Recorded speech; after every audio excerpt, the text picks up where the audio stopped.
آؤ تمہیں عشق مصطفیٰ کی بات سناؤں، آؤ تمہیں حسن مصطفیٰ کی بات سناؤں۔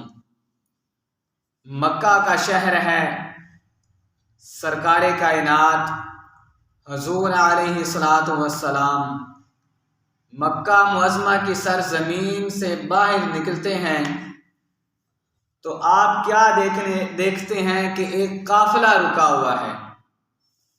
آپ علیہ الصلاۃ والسلام اس قافلے کی طرف چلتے ہیں، اس قافلے کے پاس جاتے ہیں، انہیں سلام کرتے ہیں تو اس قافلے میں سے حضور علیہ الصلاۃ والسلام کو ایک سرخ رنگ کا اونٹ پسند آ جاتا ہے۔ تو آپ علیہ الصلاۃ والسلام ان سے پوچھتے ہیں، کیا آپ نے یہ اونٹ بیچنا ہے؟ کیا اس کو آپ بیچنا چاہتے ہیں؟ وہ کہتے ہیں کہ جی ہم بیچنا چاہتے ہیں۔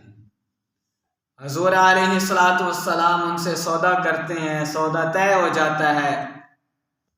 آپ علیہ الصلاۃ والسلام انہیں کہتے ہیں کہ میں تجارت کی غرض سے باہر نہیں نکلا تھا، ابھی میرے پاس مال نہیں ہے، آپ مجھے اونٹ دے دیں، میں واپس آ کر آپ کو اس کی رقم ادا کر دوں گا۔ وہ آپ علیہ الصلاۃ والسلام کو اونٹ دے دیتے ہیں۔ سرکار کائنات اونٹ لے کر چلے جاتے ہیں تو پیچھے سے پھر وہ ایک دوسرے سے باتیں کرتے ہیں کہ ہمیں کیا ہو گیا ہے، ہم نے ایک اجنبی شخص کو اونٹ دے دیا ہے، نہ ہم نے اس سے اس کا نام پوچھا ہے، نہ اس کا پتہ پوچھا ہے، وہ آیا اور ہم سے اونٹ لے کر چلا گیا۔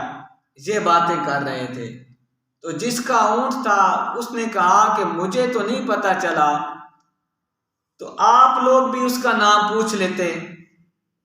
تو ان میں سے ایک کہنے لگا، کیسے اس کا نام پوچھتے؟ وہ تھا اتنا خوبصورت کہ جب وہ بولتا تھا تو اس کی باتوں سے پھول جھڑتے تھے، جب وہ بولتا تھا، جب وہ مسکراتا تھا تو سامنے پہاڑوں پر اس کی مسکراہٹ کا عکس پڑتا تھا۔ وہ اتنا خوبصورت تھا تو میں کیسے اس سے اس کا نام پوچھتا، میں تو اس کی مسکراہٹ میں گم ہو گیا۔ ایک نے کہا کہ اتنے خوبصورت اس کے دندان مبارک تھے کہ میں تو ان کی بیان ہی نہیں کر سکتا کہ وہ کتنے خوبصورت تھے، میں اسی میں ہی محو دوش ہو گیا، اسی میں ہی گم ہو گیا، میں کیسے اس کا پتہ پوچھتا۔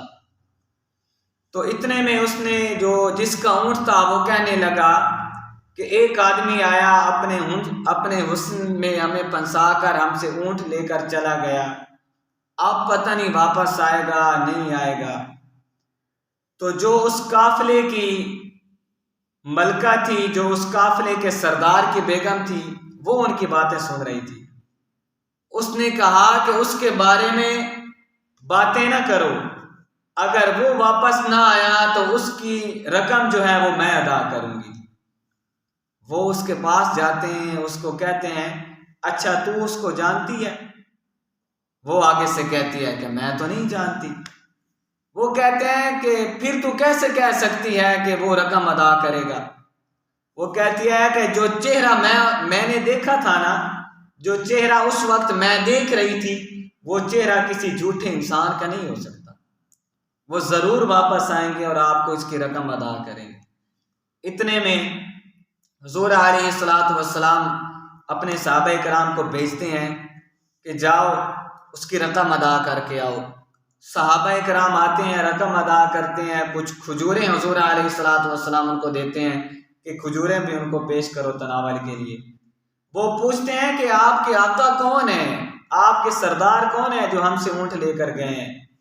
انہوں نے بتایا کہ وہی تو سرکار کائنات ہیں، وہی تو سرکار مدینہ ہیں۔ وہ کہتے ہیں کہ ہمیں ان کے پاس لے کے جاؤ۔